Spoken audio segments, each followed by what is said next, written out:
এখানে ইঁদুরদের আব্বু তার বাচ্চাদেরকে বিড়ালের আক্রমণ থেকে বাঁচার নিনজা টেকনিক শেখাচ্ছিল।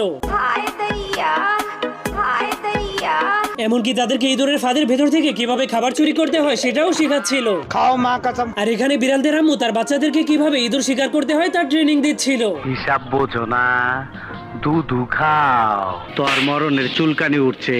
এরপর তাদের মা একটা খেলনা ইঁদুরকে চাবি দিয়ে চালু করে ছেড়ে দিলেই তার বাচ্চা সেটাকে ধরার জন্য চলে যায়।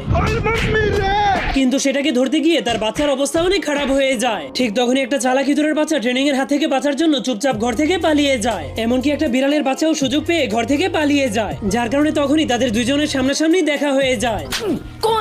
তেরা বাপ। কিন্তু তখনই ইঁদুরের মা এসে বিড়ালের বাচ্চাটাকে বলে, কিন্তু বিড়ালের বাচ্চাটা তার কথা না শুনে তার পিছু করতে করতে তাদের ঘরের মধ্যে ঢুকে যায়, যার কারণে ইঁদুরগুলো তাকে লাথি মেরে তাদের ঘর থেকে বের করে দেয়।